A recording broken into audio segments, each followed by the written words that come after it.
Mesdames, Messieurs, bonjour, très heureux de vous retrouver après ce long week-end qui aura été d'ordinaire pour certains et festif pour d'autres. En effet, chrétiens, plusieurs dénominations confondues ont chanté l'Alléluia, la résurrection du Christ, victoire de la vie sur la mort, si vous préférez, le triomphe de la vie. Ce que je pourrais souhaiter, j'espère que, au-delà de la ferveur religieuse, cette résurrection rejaillira sur le quotidien de chacun. Nous avons tous besoin de ressusciter après un insuccès ou après un échec. Peut-être l'autre disait d'ailleurs que jamais il n'échoue, soit il réussit, soit il apprend. Les échecs, ils nous abattent, mais ils ne doivent pas nous enterrer définitivement. Si vous aviez été enterré par un insuccès, oui, c'est de votre droit, passez les 3 jours au tombeau, faites le deuil, faites l'introspection et rebondissez du mieux que vous pouvez. Nous sommes le 2 avril 2024, c'est le 4e mois de l'année qui prend son envol. N'oubliez pas, à l'entame de cette année, on vous a tous souhaité une bonne et heureuse année, des vœux qu'on a souhaité voir se concrétiser pendant cette année. La fin du mois, c'est déjà, ou la fin de l'année, nous sommes dans le 4e mois, c'est déjà dans à peu près 9 mois, je dirais, le temps d'une grossesse. J'espère que jaillira de vos entrailles cette vie reluisante que vous souhaitez pour vous.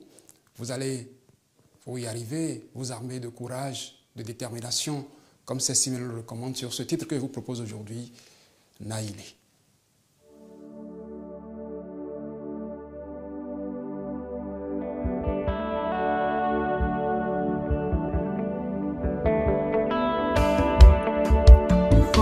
Bobo Jack Pouche, Nachite Boy Wanue, Fon Lobo Orlando Uche, Nafon Lobo Wanue, Foma Kunye, Bakun Fonle, Makon Lobo Inuakwe, Nankido Mewe no Nyonde, Pino Naile, Naige, Naile, Naile, Naile, Pino Naile, Naile, Naile, Naile.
Ces six mains qui entonnent l'hymne de la détermination sur TH Matin, mesdames, messieurs, je le disais, 2 avril.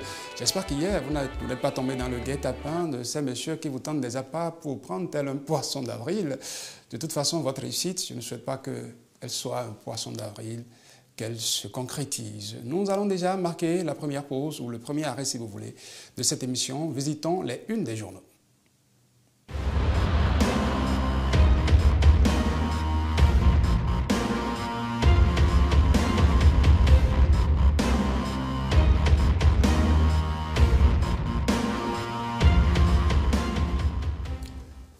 Avant Pâques, il y avait Vendredi Saint, un jour par excellence de revisite, si on peut ainsi dire, de la Passion du Christ. Le président de l'Assemblée nationale s'est joint aux fidèles chrétiens catholiques. Il est fidèle chrétien catholique, il a vécu cette Passion de Christ.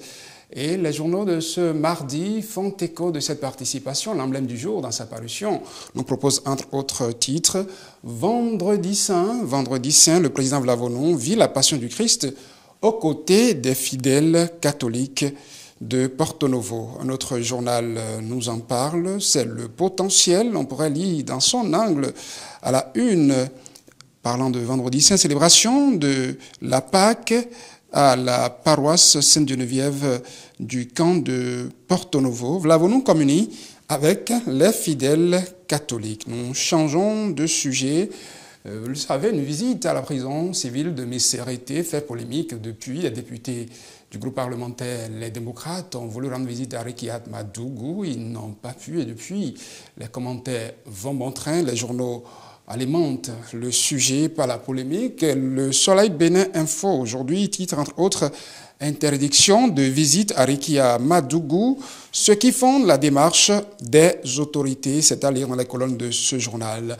Un autre journal, L'événement précis, nous informe, suite à la visite controversée des députés démocrates à Madougou, le régisseur de la prison limogé, les avocats de Madougou en colère, ce que Azanaï attend du Parti des démocrates pour la libération de Madougou. Les soutiens de Joël Aïvor dénoncent l'instrumentalisation de sa détention. Et au journal Le Grand Mono, de renchérir. Refus de visite à Madougou en prison, ces avocats relèvent des insuffisances juridiques dans les justifications des autorités. Matin libre qui prend une voie d'autres frontières, celle du médiateur entre Macky Sall et Sonko. Nous sommes au Sénégal, cette voie d'autres frontières béninoises, Alioune Tine qui appelle à la libération de Madougou et Aïvor. Le journal aussi parle de cette visite interdite et publie le communiqué des avocats de Rekia. Le journal La Relève Info préfère nous installer carrément au Sénégal pour nous parler de l'investiture du nouveau président. Aujourd'hui, une cérémonie placée sous le signe de la plus grande sobriété. Plusieurs chefs d'État et délégations étrangères attendus. Et parlant de chefs d'État, l'emblème du jour nous propose les chefs d'État attendus à l'investiture de Bassirou Diomaye Faye ce jour dans ses colonnes. Le chronomètre, lui, puisque Diomaye Faye, le nouveau président du Sénégal, a quitté la prison pour le palais de la République. Le journal Le Chronomètre commence par regarder derrière les barreaux du couloir de la prison au palais présidentiel, le successeur de Talon en attente. Derrière les barreaux, se demande le chronomètre. C'est vrai que sur TH Matin, le chronomètre est enclenché depuis. Elle est ici, elle n'est pas derrière les barreaux en toute liberté. Stéphanie de Kwamandora, bonjour. Bonjour, Satine Johnson. J'ai appris que vous étiez impatiente que nous renouons avec TH Matin pour que vous soyez sur le bulletin d'information, c'est vrai? C'est vrai que le week-end a été long, mais bon. Vous étiez impatiente ou bien vous avez plutôt envie que le week-end se prolonge? Faites-moi la confession, dites-moi tout. Stéphanie, je vous écoute, dites-moi. Tout à fait. Bon, il faut dire que je me suis bien reposée. Donc, ouais. Après le repos, il faut renouer avec le travail. Vous étiez plutôt impatiente. Oui. Et voilà, un exemple. Il faut rester là et travailler. Avec elle, ce sera le bulletin d'information tout de suite.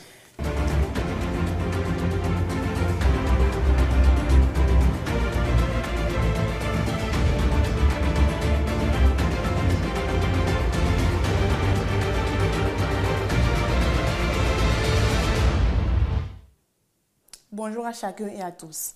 Le réseau des femmes leaders du Bénin a organisé un forum national sur le thème intitulé « La masculinité positive au service de l'égalité du genre ». Une initiative qui vise à réfléchir sur l'implication du sexe opposé pour la cause féminine. C'était en fin de semaine dernière à Cotonou avec la présence effective du premier vice-président du Parlement représentant le président Loïc Berhounouvelavonou. Le compte rendu avec Estelle Doponou. La masculinité positive au service de l'égalité du genre est le thème qui mobilise les attentions dans cette salle. À travers cette première édition du Forum national, le réseau des femmes leaders Aouline Béné veut établir une complémentarité entre les femmes et les hommes dans la cause dédiée à l'épanouissement et la promotion de la femme. Un forum de plus, diront certains, mais Aouline répond que c'est non. Seulement le premier forum rassemblant toutes les femmes leaders du Bénin, jamais organisé sur cette thématique en République du Bénin. Ce jour donc est un grand jour, car c'est le jour 1 de la mise en marche de l'engagement réel des hommes béninois aux côtés de leurs filles, de leurs sœurs, de leurs épouses, de leurs mères, pour dire stop aux violences faites aux femmes, aux violences de tout genre, et pour dire oui, un grand oui, pour la place des femmes dans les instances de prise de décision. Le président Loïc Berhounouvelavonou, par la voix du premier vice-président du Parlement, Barthélémy Kassa, a rappelé l'importance et le rôle de la femme dans nos sociétés. Et de ce fait, l'autorité parlementaire entend s'engager fortement dans la masculinité positive qui n'est pas une bataille à sens unique. Comment pourrais-je, en tant qu'homme, être à la tête d'une Assemblée nationale, 9e législature, qui comporte 29 femmes et rester indifférent à cette noble initiative qui plus est porte une dénomination encourageante et entraînante, la masculinité positive, qui tient beaucoup à cœur à la marraine du réseau. À partir de la contribution du caucus des femmes parlementaires au Parlement, des initiatives commencent à naître au sein de la représentation nationale pour voir comment est-ce que les femmes pourront encore être mieux impliquées dans les structures décentralisées de gouvernance locale de notre pays. Occasion pour la marraine de ce forum national de reconnaître les efforts consentis par les autorités béninoises dans un monde hostile à l'égalité du genre et de rappeler aux femmes les défis auxquels elles sont confrontées au quotidien. L'homme qui incarne le plus aujourd'hui la masculinité positive, le président Patrice Talon, a pour le moment joué sa partition. Nous autres femmes, comment jouons-nous la nôtre? Comment faisons-nous pour l'inciter à mieux faire? En vérité, les femmes élues, promues à divers niveaux de responsabilité, ont du pain sur la planche. À elles de jouer pour la suite ou la fin des expériences inédites entamées dans notre pays grâce à la masculinité positive. Installé le 13 février 2017, le réseau des femmes leaders du Bénin n'entend pas fléchir en si bon chemin. Cet atelier de 2 jours est une première sur une série indéterminée. La 2e édition, en vue de poursuivre les réflexions sur le leadership féminin, l'épanouissement et la promotion du genre au Bénin, est prévue pour le mois de mars 2025. Et il faut dire que le thème retenu pour la première édition de ce forum n'a pas laissé indifférentes les participantes à cette activité. À la fin de la première journée, quelques femmes leaders se sont exprimées au micro de Estelle Doponou. La Fondation Batonga soutient cette initiative parce que depuis plusieurs années, nous avons compris que la masculinité positive est l'un des piliers essentiels pour faire avancer les droits des femmes. Vous savez, les hommes sont aussi, autant que les femmes, victimes du carcan patriarcal et c'est ensemble et non dans la divergence qu'on peut bâtir des sociétés prospères. C'est dans une complémentarité entre hommes et femmes. Nous avons en tant que mouvement africain à puiser dans nos valeurs humanisantes les bonnes pratiques pour construire ensemble notre société. Nous souhaitons que toutes les couches de notre pays, socio-professionnelles, puissent vraiment écouter et débattre en leur sein de comment faire pour que cette masculinité positive soit vraiment une chose qui va porter et faire en sorte que la représentativité des femmes dans les différentes institutions du Bénin soit vraiment chose faite. Vous n'êtes pas sans savoir que la femme, depuis des décennies, a été délaissée à elle-même. Elle est considérée, elle est chosifiée, elle est considérée comme une chose par le passé, comme nous sommes considérés comme celles qui ne sont pas capables. Et moi, j'apprécie l'organisation de cette rencontre pour pouvoir réfléchir du bien-être de la femme d'aujourd'hui et celle de demain. Quand on parle de la masculinisation positive, en fait, c'est un appel aux hommes pour leur dire en réalité que ce qui se fait, ce qu'ils ont l'habitude de faire, qu'ils peuvent le faire un peu plus et le faire mieux aux côtés des femmes. Et donc c'est un appel en fait à une complémentarité entre les actions des femmes et des hommes pour le développement et le bien-être de la société et de la femme. Et donc c'est un engagement. Nous sommes en train d'appeler les hommes à plus d'engagement aux côtés des femmes pour le bien-être de la cité. La masculinité positive, c'est l'un des concepts aujourd'hui qui nous permet de rappeler aux hommes qu'ils sont des alliés dans la lutte contre les violences faites aux femmes, dans l'approche genre, et que nous avons besoin de partout. Et surtout qu'ils puissent comprendre que l'égalité ne vient pas les pousser dehors, mais au contraire renforcer la cohésion sociale et nous permettre de vivre en harmonie, hommes et femmes, dans le respect de nos droits respectifs. Allons maintenant en France où le mouvement donc de colère des agriculteurs continue de s'intensifier. En réalité, ces derniers réclament la simplification des normes environnementales et une meilleure rémunération. Face à cette situation, la représentation nationale a interpellé le gouvernement la semaine dernière au Palais Bourbon. Suivons ensemble. Les agriculteurs français sont dans la rue depuis environ 3 mois pour réclamer une meilleure rémunération. Le mercredi 27 mars dernier, le cri de cœur a résonné au Palais Bourbon par la voix de la représentation nationale au cours de la séance plénière. Conscient de l'importance de cette situation, le député républicain Pierre Vatin a interpellé le gouvernement sur la question.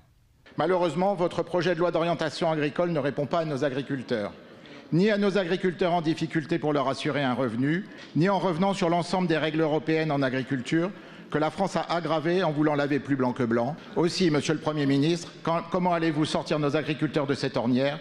Soyez-en sûrs, ils vous attendent. Pour y répondre, Agnès Pannier-Runacher, la ministre déléguée auprès du ministre de l'Agriculture et de la Souveraineté alimentaire. 62 engagements, ce sont très concrètement de l'argent qui descend dans les cours de ferme au travers des mesures d'urgence pour la viticulture, pour répondre aux problèmes liés à la tempête Ciarán.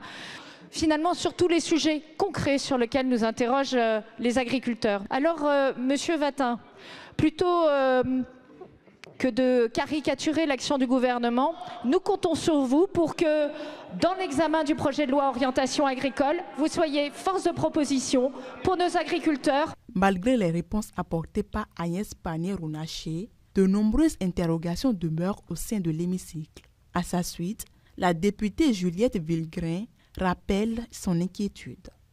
Alors que 150 000 exploitations en France seront concernées par un départ à la retraite dans les 5 à 7 ans, les agriculteurs réclament des mesures fiscales permettant des transmissions d'exploitation plus tôt et une accélération de la modernisation de notre agriculture. Face à cette pression, la ministre tente à nouveau de défendre la politique agricole du gouvernement. La compétitivité du secteur, c'est un enjeu clé pour que nous puissions produire suffisamment pour assurer notre souveraineté alimentaire et pour accompagner la transition environnementale du secteur. Et le gouvernement est aujourd'hui à pied d'œuvre pour assurer la compétitivité de la ferme France en déployant un cadre fiscal et social adapté. Au cours de cette séance plénière consacrée aux questions au gouvernement, Plusieurs autres préoccupations ont été posées comme, entre autres, la question de prise en charge des enfants de moins de 18 ans, de nationalité étrangère présents sur le territoire français et la lutte contre l'antisémitisme. C'est la fin de ce bulletin d'information. Merci de nous avoir suivis et vous saluez. Bonne suite à vous. Merci Stéphanie Nekomandora. Je vous souhaite aussi une bonne suite puisque ce ne sera pas à la fin de votre journée. Vous allez rejoindre toute l'équipe de la rédaction. Tout à fait. Pour le reste. Oui. Le 13h30, ce sera avec Gilles Christili probablement. Le rédacteur en chef. Prenez donc le rendez-vous, mesdames, messieurs, le prochain. Des informations sur Télévision Hémicycle. Nous poursuivons notre route sur TH Matin vers la prochaine rubrique. En attendant, je rappelle, c'est si même maman Atara A, comme elle aime le dire pour ne pas dire Atara, ce n'est désormais qu'un secret de polichinelle. Que Atara, la fille, l'a couronnée, c'est si même qu'elle pouponne avec plaisir à pour nom patronymique.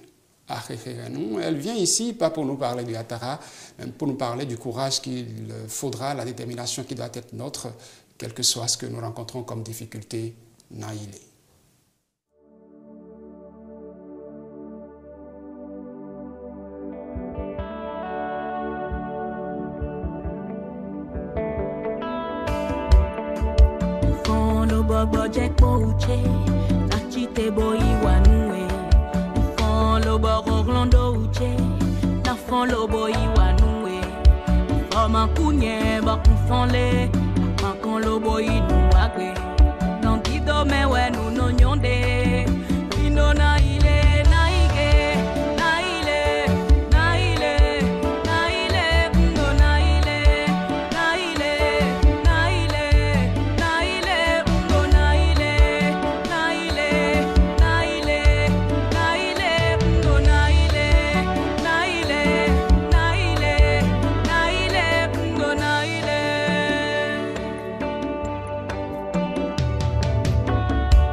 La détermination au pluriel, elle ne dit pas seulement Naïlé, elle ne résume pas le bonheur, la réussite à elle. Elle voudrait qu'elle s'étende cette réussite à vous, c'est pourquoi elle dit aussi Anna il est, Mina il est, tu avanceras, tu réussiras, nous réussirons, et c'est ainsi que la société est heureuse, n'est-ce pas? Nos invités sont en plateau tout de suite, nous les recevons.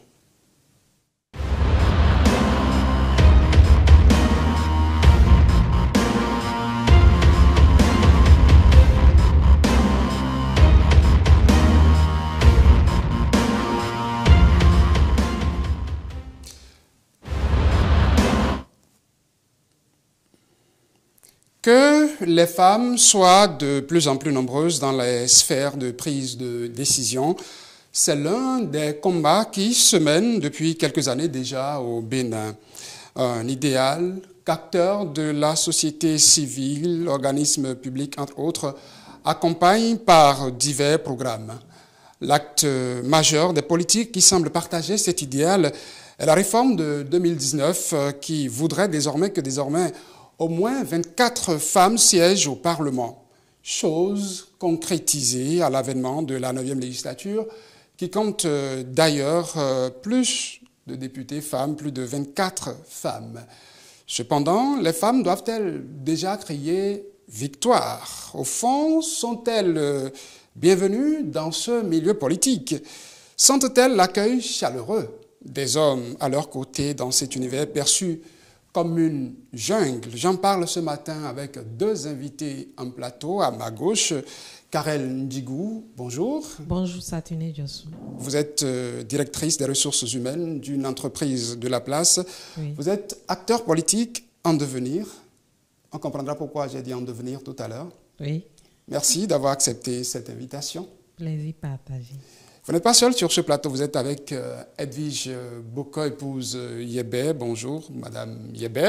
Bonjour, monsieur le journaliste. Vous êtes une des femmes de la pépinière politique aussi, c'est ce que je pourrais dire. Vous avez été bénéficiaire du programme RECAFEM 4 qui a outillé des femmes à pouvoir entrer en politique. Un autre programme vous a choisi à nouveau, toujours dans cette optique. Bienvenue à vous sur ce plateau. Merci, monsieur Diossou. Je disais que vous êtes de la pépinière politique, tout comme Karel Ndigou. Pépinière parce que vous êtes en train d'être outillé pour la chose politique. Je vais commencer par vous demander, qu'est-ce qui vous a motivé, qu'est-ce qui vous donne cette envie d'entrer en politique, au point de commencer par suivre des programmes pour préparer cette entrée-là?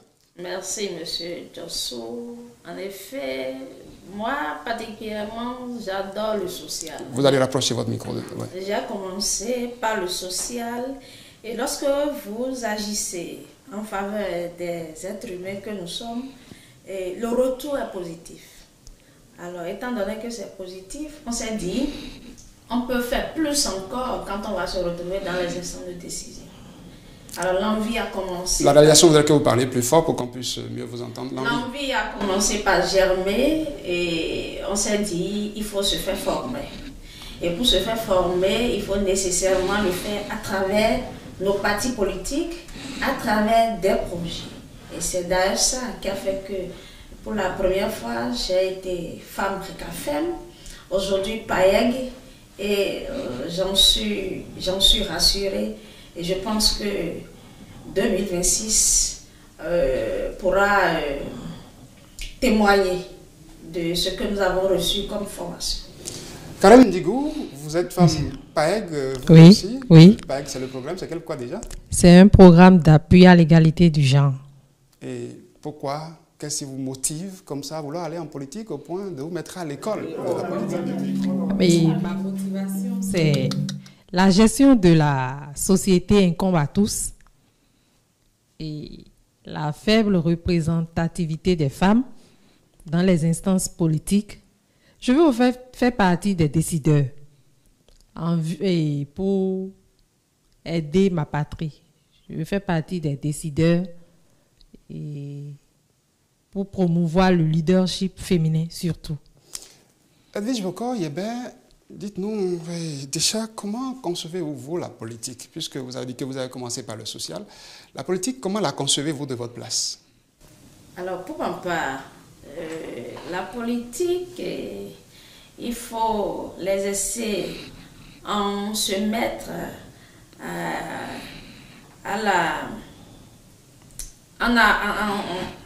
en étant capable d'agir et de prendre des décisions pour apporter un plus à la population. Et pour le faire, comme je le disais tantôt, il faut nécessairement prendre part des partis politiques. Se faire guider et savoir quoi faire réellement pour impacter à travers le leadership féminin, impacter sa population. Est-ce que ce n'est que l'objectif que vous poursuivez? Parce que parfois, quand on commence par le social, c'est déjà pour commencer par mettre en place les balises, commencer par avoir cette sympathie des populations pour qu'au moment opportun, quand on viendra d'y voter pour moi, qu'on puisse dire, ben, ah, Edwige Bokoye, ben, on la connaît, elle a préparé ici hier avec des cadeaux, avec des vivres et tout ça. Au-delà de tout ça là, c'est d'abord permettre à la femme de gérer aussi une bonne partie, parce que vous savez que la présence de la femme dans une maison donne nécessairement du temps. Alors la femme en politique, quand elle est là, la gestion est tout autre. La gestion est tout autre. Et il faut donner la chance à nous femmes, jeunes femmes, de montrer notre expérience et de nous voir faire pour pouvoir apprécier. Karel Ndigou, est-ce que la conception que vous avez de la politique par rapport à ce qui se fait sur le terrain, est-ce que vous trouvez que vous êtes en phase, cette aspiration que vous avez pour la politique est en phase avec ce qui se fait sur le terrain déjà avec les aînés qui sont déjà dans le domaine, hommes comme femmes? Hommes comme femmes. Avec les aînés en phase, bon, pas totalement en phase avec nos aînés qui sont sur le terrain. Nous venons pour améliorer un tant soit peu ce qui se fait déjà et qui se fait très bien par nos aînés, mais nous venons améliorer ça. Améliorer en y apportant quoi, par exemple, si vous prenez vos aînés, qu'est-ce qu'ils font sur le terrain que vous auriez aimé améliorer, corriger? Un exemple comme ça. Par exemple, si je prends le cas du projet pour lequel nous sommes ici aujourd'hui actuellement, il est difficile pour la femme d'aller en politique. Et ça à cause des hommes qui prennent ça déjà pour un affront, ce qui n'est pas réel. On veut juste une petite place qui nous revient de droit à côté d'eux pour les aider et dans la gestion de la cité qui nous appartient à tous. Est-ce que pour vous, Edwige Bokoye, je vais, pour la circonstance, vous changer un peu de micro, on va devoir faire malheureusement ce tour de table. Est-ce que ce que vous voyez faire sur le terrain aujourd'hui vous donne envie, vous motive davantage à aller dans ce domaine-là, dans cette arène? Alors, j'avoue que ce n'est pas facile avec tout ce qu'on entend, tout ce qu'on voit, mais néanmoins, nous voulons aller quand même sur le terrain et pour voir mieux. Et pour s'affirmer, et passant les hommes, surtout, passant les hommes, et apprendre à mettre en marche notre leadership. Voilà un peu. Est-ce que vous dites que ça n'est pas facile, peut-être ce que vous observez? Quelles sont déjà vos appréhensions, quelles sont vos craintes, quelles sont vos peurs déjà aujourd'hui pour vous qui attendez de les rejoindre, ces hommes, ces femmes qui sont déjà en politique pour rester à leur côté?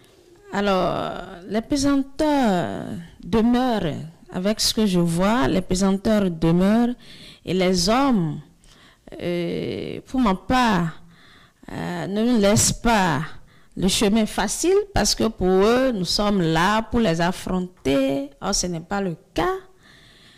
Et c'est juste pour apporter un plus. Parce que quand la femme est là, c'est plus aisé, c'est plus intéressant et la gestion est plus facile. Est-ce que vous avez déjà essayé une fois de vous rapprocher d'un parti politique, de vous faire positionner pour des élections par le passé? Et si oui, comment cela se serait-il passé, Edwige Bokoye?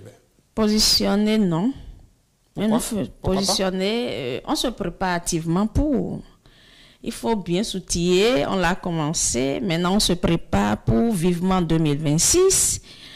Mais nous militons. Nous militons avec nos partis politiques. Je peux dire aujourd'hui que j'apporte un plus à mon parti à travers mon militantisme. Est-ce que vous, Karel Ndigou, vous aussi, est-ce que vous avez essayé de vous faire positionner? Est-ce que vous avez essayé un rapprochement avec un parti politique en vue d'échéances électorales, en vue d'élections, en perspective d'élections à venir? Non, pas en perspective d'élections à venir, mais pour les élections passées, j'ai essayé un rapprochement. Je ne vais pas dire que ça n'a pas marché, juste que j'ai dû laisser la place à une grande sœur qui était plus âgée et plus expérimentée que moi. Donc, on a dû s'accorder pour qu'elle puisse, elle, y aller. Vous parlez d'accord. Est-ce que vous avez discuté? Est-ce qu'on a essayé de vous rassurer? Ou est-ce que ça a été la dictature de cette grande sœur, de cette aînée-là? Non. On a dû vous dire, bon, vous venez d'arriver, restez là, et puis c'est bon. Non, je dois l'avouer, cette aînée, ça n'a pas été de la dictature. Ça a été un consensus, on s'est entendu.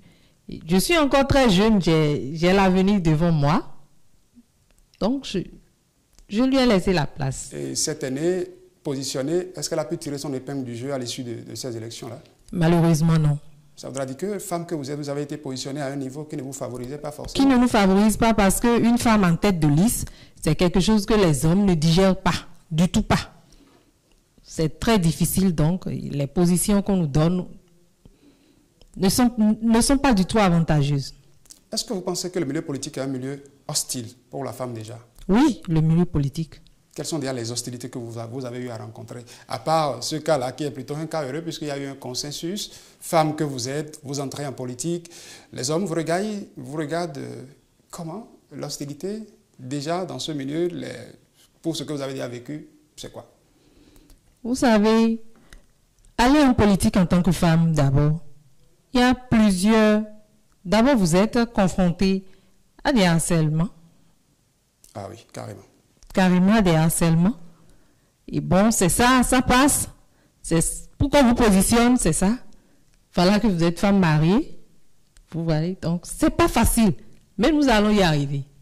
Ça ne vous décourage pas pour autant? Non, pas pour autant. Edwige Yébé, vous, votre expérience, ça a été quoi? Ou bien le milieu politique pour vous est moins hostile? Vous avez plutôt été accueillis en fanfare, champagne, feu d'artifice. On a dit bienvenue à vous, nous voulons des femmes. Vous êtes chez vous? Alors, toutes les fois où je suis en déplacement sur le terrain, c'est que je suis bien accueillie.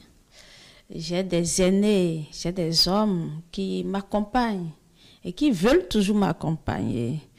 Bon, je dirais peut-être, est-ce que c'est parce que je n'ai pas encore donné l'envie qu'il faut pour les positionnements, je ne sais pas trop. Mais on ne doit pas perdre de vue qu'au-delà des hommes qui embêtent un peu les femmes, moi je n'ai pas encore subi ce... Vous utilisez un mot élégant, embêter. Vous n'avez pas voulu parler de harcèlement comme... Bon, je n'ai pas encore vu ça chez moi. Mais au-delà de ça, il y a des femmes qui constituent aussi des problèmes pour les autres femmes que nous sommes. Et quand on vous voit en milieu politique en tant que femme, avec tout ce qui se dit autour de nous, voilà, c'est une femme c'est une femme prostituée, c'est une femme qui ne respecte peut-être pas son mari à la maison, c'est une femme qui est venue chez nous pour sortir nos épouses de nos maisons, bref. Et au-delà de tout ça, l'envie reste. Et la conviction est là et demeure. Vivement 2026. Je parlais à l'introduction de cette réforme de 2019 qui voudrait que 24 femmes au moins siègent au Parlement. Elles sont actuellement 29, plus que cette moyenne demandée. Est-ce que tout ceci vous encourage à continuer? Parce qu'au-delà des obstacles que vous rencontrez, il y a quand même cette volonté politique qui voudrait qu'on fasse plus de place aux femmes. Et pour ça, je dis merci au président de la République qui ne cesse de faire beaucoup d'efforts pour les femmes. Mais pour que ça puisse marcher encore davantage... Vous ne remerciez pas les députés qui ont voté le code électoral. Oui. À l'époque, c'est vrai qu'on a un nouveau code électoral, mais qui n'a pas changé ça. Tous ceux-là qui sont les décideurs, qui ont pris la décision pour que les femmes soient là, à ce niveau-là, je leur dis merci. Et c'est à nous, femmes maintenant, de monter sur le terrain et de montrer au président de la République qu'il n'a pas tort. Mais on lui demande de faire davantage parce que au-delà du Bénin, On entend un peu, quand on prend par exemple le Sénégal, le nombre de femmes qui se trouvent à l'Assemblée. Alors qu'ils nous aident davantage afin que nous puissions aller au-delà des 29 et au-delà de l'Assemblée, qu'on puisse avoir des femmes dans d'autres instances. Quand je prends le milieu local, qu'on puisse avoir plus de femmes conseillères, qu'on puisse avoir plus de femmes chefs village, qu'on puisse avoir plus de femmes chefs quartier. Voilà un peu. Merci. Est-ce que vous, Karel Ndigou, oui, les textes ont été votés, voudraient qu'on fasse plus de femmes, plus de place aux femmes à l'Assemblée nationale? Est-ce que il vous est arrivé déjà, vous avez dit, vous avez rencontré une aînée avec qui vous avez discuté, il y a eu un consensus. Quand vous rencontrez ces aînées, femmes en politique, qu'est-ce qu'elles vous disent souvent? Est-ce qu'elles vous encouragent à continuer? Est-ce qu'elles vous disent, attention, vous venez dans une jungle, vous aurez mieux fait de rester chez vous? Non, quand moi je rencontre ces aînées, elles m'encouragent à continuer. Elles m'avertissent juste que ce n'est pas facile. Et pour y arriver, il faut associer par exemple mon conjoint et aller souvent avec lui dans les réunions tardives parce que c'est ça le grand problème. Quand tu te lances en politique et tu veux être positionné, tu n'es pas dans un foyer, c'est très difficile. Donc, c'est les conseils qu'elles me donnent souvent, elles ne me découragent pas. Vous pensez que ces conseils qu'elles ont eu à vous donner ont marché jusqu'ici? Votre époux, est-ce qu'il vous laisse facilement sortir ou est-ce que lui-même il a cette appréhension d'être en train de vous livrer comme une brebis, comme je le dirais, à des fauves? Non, j'ai le soutien total de mon conjoint. Il m'accompagne dans ce long parcours parce que 2026 ne sera pas facile. Avec cette opportunité que nous donne aujourd'hui, et nos députés qui ont voté cette loi, et par circonscription, il y a un siège d'office aux femmes. Bon, on se dit rendez-vous en 2026.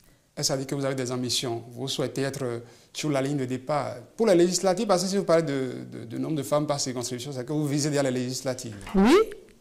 Dans la vie, vous osez, je vise. Ça ne coûte rien d'essayer. Donc, et on va y arriver, c'est pour ça qu'on nous outille au pareil.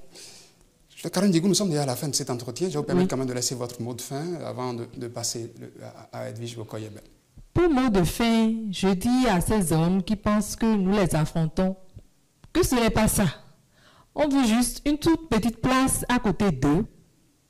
Toujours la femme, mais jamais sans les hommes. Comme le dit un slogan du Philippe, sans eux, on ne peut pas. Une toute petite place. Comme ils nous l'accordent souvent dans les foyers. Il n'y a pas un foyer sans femme. Et pourquoi nous écarter alors? J'espère que votre message sera entendu. Edwige Bokoyebe, vous aussi, 2026 arrive. Quelles sont vos ambitions, les législatives, les communales, locales? Bon, je ne vous ferai peut-être dire la présidentielle déjà. Merci, monsieur le journaliste, pour l'opportunité. 2026, on attend de voir. L'envie est là et on attend de voir. Alors, je vais profiter de l'occasion pour dire merci au ANEP Rifonga FENEP. Merci à la coopération suisse pour tout ce qu'ils font pour le leadership féminin. Je dirais merci aussi à mon époux qui ne ménage aucun effort pour apporter sa contribution à ma vie politique. Et aux hommes de nous accompagner, de nous faire confiance, que nous n'allons pas les décevoir. Merci. Edwige Bokoyebe, vous êtes acteur politique en devenir, disais-je, dans cette pépinière. Vous suivez des formations par différents programmes mis en place par des acteurs de la société civile, plusieurs organismes qui voudraient vous voir désormais au devant de la scène. Vous étiez sur ce plateau, Edwige Bokoyebe, tout comme Karel Ndigou, bénéficiaire aussi d'un programme du genre, tout aussi acteur politique en devenir. Mesdames, tout ce que je pourrais vous souhaiter, tout le mal que je pourrais vous souhaiter, c'est que vos différentes ambitions puissent se concrétiser et que pourquoi pas nous ici à l'Assemblée nationale, on puisse vous accueillir un jour plus, pas seulement en tant qu'acteur ou plus, pas qu'en tant qu'acteur politique en devenir, mais désormais acteur politique confirmé, peut-être parce que vous serez député à l'Assemblée nationale. C'est tout le mal que je pourrais vous souhaiter.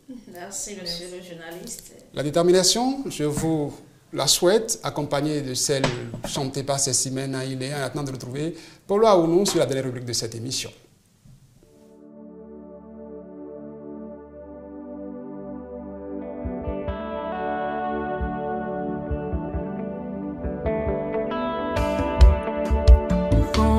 gbogbo jẹ́ kpouche nachite boyi wanue fon lo boro glondo uche na fon lo boyi wanue foma kunye ba fon le makon lo boyi nu agbe non kido mewe nu no nyonde pino na ile na ige na ile na ile na ile ndo na ile na ile na ile na ile ndo na ile na ile na ile na ile ndo na ile na ile na ile na ile ndo na ile.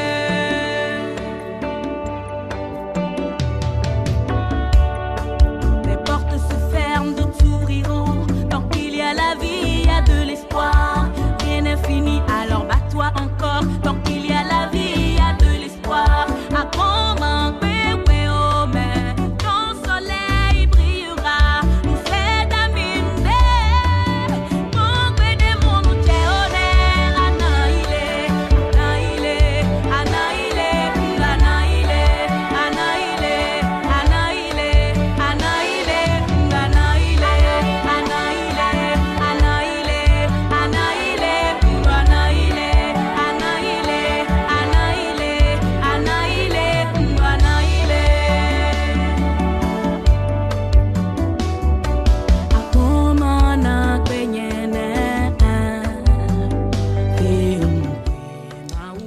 Lui n'est jamais fatigué, toujours déterminé. Même en week-end, il ne perd jamais de vue ce rendez-vous.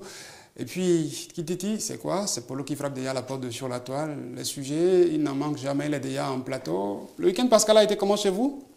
Bonjour. Ouf. Bonjour, Satine Diossou, chers amis téléspectateurs, internautes. Je vous dis bonjour. Voilà. Maintenant, pour revenir à votre question, le samedi nuit, on était à la messe, d'accord, pour attendre, pour s'apprêter à la fête pascale. Le dimanche, nous sommes restés à la maison avec la famille. Le lundi, c'est le repos pour préparer le mardi. Pourquoi les amis à la régie sont contre vous? Ils doutent de votre présence à la messe, parce que pour à la messe, ils trouvent que il y a quelque chose peut-être qui ne colle pas. Pourtant c'est vrai. Pourtant, oui, je vous rassure. On était avec le président à l'Aubonnerie, à Portneuf. Vous voyez, Polo était à la messe. Il n'était pas en reportage, il était à la messe. Il a quitté Cotonou pour Portneuf. Et puis j'aime bien, je souriais quand je parlais avec lui parce que ça me rappelle quand vous mettez des raies dans les cheveux. Oui. Ça s'appelle comment? C'est Carl Lewis, on appelait ça. C'est votre style, c'est ça? Oui, c'est pour dire à la nouvelle génération que, bon, entre-temps, c'est ce que nous faisions, quoi. Bon, qu'elle n'est pas une génération nouvelle, qui a des choses qui se faisaient avant. Voilà. N'est-ce pas? Voilà. Allons sur la toile. J'aime bien suivre ce monsieur.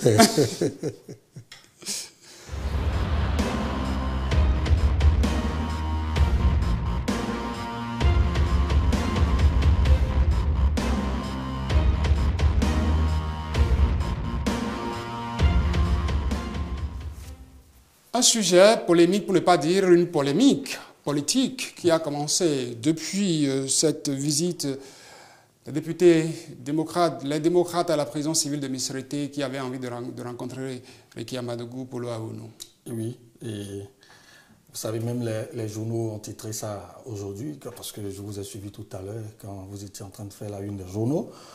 On a estimé que c'était nécessaire de revenir sur ce sujet, puisque il y a le professeur Joël Aïvor, je veux parler des amis du professeur Joël Aïvor qui ont monté au créneau par rapport à cette actualité, d'accord, pour donner leur version des faits, et le directeur de l'agence pénitentiaire également. On aimerait partager ces informations avec nos amis et les commentaires des puisque... On va sur la page de la Nouvelle Tribune qui titre « Visite d'une délégation LD à Ivor, voici la réaction du camp du professeur ». La visite inattendue d'une délégation du Parti Les Démocrates à la prison civile de Cotonou continue de faire couler beaucoup d'encre de salive. Peu de temps après cette visite au professeur Joël Aïvor, le régisseur de la prison a été relevé de ses fonctions et une surveillance sanctionnée selon nos informations. Dans un communiqué rendu public ce 29 mars, Barkachou Sabiboun, délégué général de Génération à Ivor, exprime ses regrets, manifeste sa solidarité aux fonctionnaires de police et lance un appel aux alliés du constitutionnaliste. Elle relève avoir contacté en amont les responsables de cette opération pour leur demander de ne pas instrumentaliser la détention du professeur à Ivor et d'éviter de faire de leur passage improvisé de quelques minutes une exploitation politicienne. Nous vous proposons lecture du communiqué du camp à Ivor après le limogeage du régisseur, bien sûr, de la prison civile de Cotonou.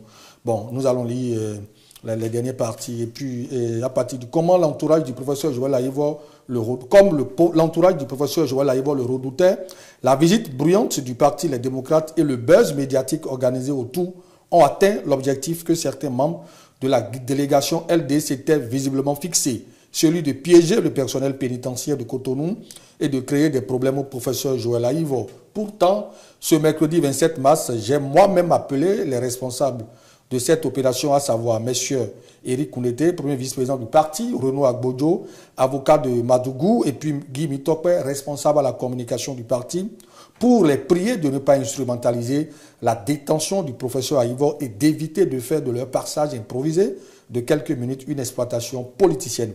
Après tout, la visite à un prisonnier est un acte de solidarité. Elle devrait avoir un aspect d'humanité et de compassion qui ne peuvent s'accommoder de la politique politicienne. Et si on passait... Oui, nous allons revenir un peu sur la réaction de l'agence pénitentiaire du Bénin suite à la déclaration du parti Les Démocrates. Par le canal d'un communiqué, ce vendredi 29 mars, le directeur général de l'agence pénitentiaire s'est prononcé sur le sujet relatif à la visite. Et en effet, selon François Rumpé, les députés concernés n'étaient pas en mission d'information ou d'enquête parlementaire. Il fait par la suite remarquer qu'aucune visite collective dans un établissement pénitentiaire n'était de droit.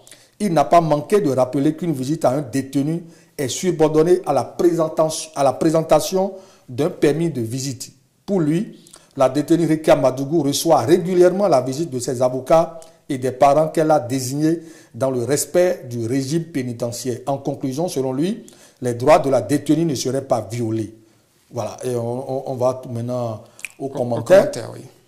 À Wandi nous confie qu'il met ce pays vraiment, tout est fonds de commerce. Il n'y a qu'aux 10 agents de police. Clément Severo Kokpe qui dit c'est comme ça les choses commencent. Bientôt vous allez entendre que les partisans du professeur ont fait une déclaration de soutien au régime en place et c'est fini.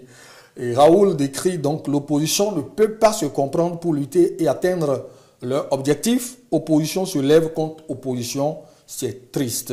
Et Maouillon Bernard Zancran qui met si l'opposition lutte contre opposition et chacune recrute des journaux pour épancher la haine et la division, tout le monde se fait du mal. En quoi le parti Les Démocrates fait de Aïvor un fonds de commerce si ce n'est que des accusations fantaisistes et puériles. Ambroise Awagwesi qui met tout le monde sait bien que c'est la libération de Rekia Madougou qui intéresse le plus les responsables du parti LD. Ils évoquent le cas Joël Aïvor par nécessité politique. Et enfin, Justin Tanguy qui dit Ambroise, donnez-nous les preuves de ce que vous avancez. Voilà. Nous sautons pour attaquer le deuxième sujet. Oui. Nous parlons de la lutte contre le grand banditisme dans nos villes avec l'installation des vidéosurveillance dans les grandes villes du Bénin. Oui. C'est pour dissuader d'ailleurs. L'objectif même des vidéosurveillance, c'est pour dissuader les délinquants. C'est pour dire à nos frères qui ne respectent pas les feux tricolores que désormais il y a des caméras qui vous surveillent. Même si la police n'est pas là, on peut vous interpeller quand vous avez la contravention. À tout moment. Nous sommes sur la page de Reporter Bénin qui met lutte contre le grand banditisme dans nos villes. L'installation du système de vidéoprotection a démarré. Et puis, pour rappel, en Conseil des ministres du 8 février 2017, il y a un extrait qui dit « Projet de décret portant conditions de mise en place et d'utilisation de systèmes de vidéosurveillance en République du Bénin. Les actes de grand banditisme dans nos villes ont généralement eu pour cible les administrations, les entreprises et établissements tenant des caisses de recettes exposées. » Puis en Conseil des ministres le 16 février 2022, extrait des mesures normatives, autorisation de collecte et de traitement de données par des systèmes de vidéoprotection protection. Ainsi, il s'applique au système de vidéoprotection entendu comme tout dispositif technologique de capture, de stockage et de traitement d'images installés sur la voie publique, les lieux ouverts au public, dans les infrastructures, installations et édifices publics pour le compte de l'État, d'une collectivité locale, d'un établissement public ou d'une personne morale de droit privé gérant un service public. Voilà, en image, à quoi ça ressemble? l'installation, voilà.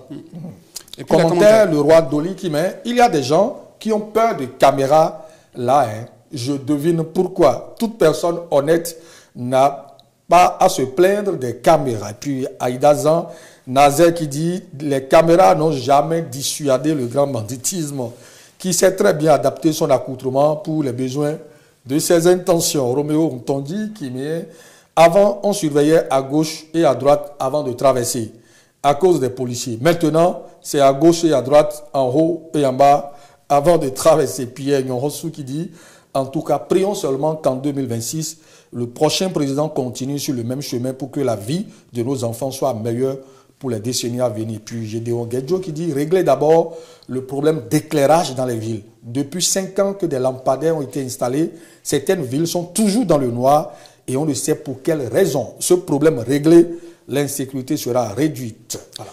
Merci à vous, Polo Aounou. On ne pourra malheureusement pas aller sur le troisième sujet. Cette émission, nous l'avons commencé. Ce troisième sujet, ça fait déjà 3 fois qu'on ne l'a pas fait. On fera le sujet demain. On s'arrangera. J'espère qu'on va demain pouvoir commencer tôt l'émission. Aujourd'hui, nous avons grignoté quelques minutes de retard. Nous présentons nos excuses, chers téléspectateurs, pour ça. Polo, on se donne rendez-vous demain pour Sur la Toile.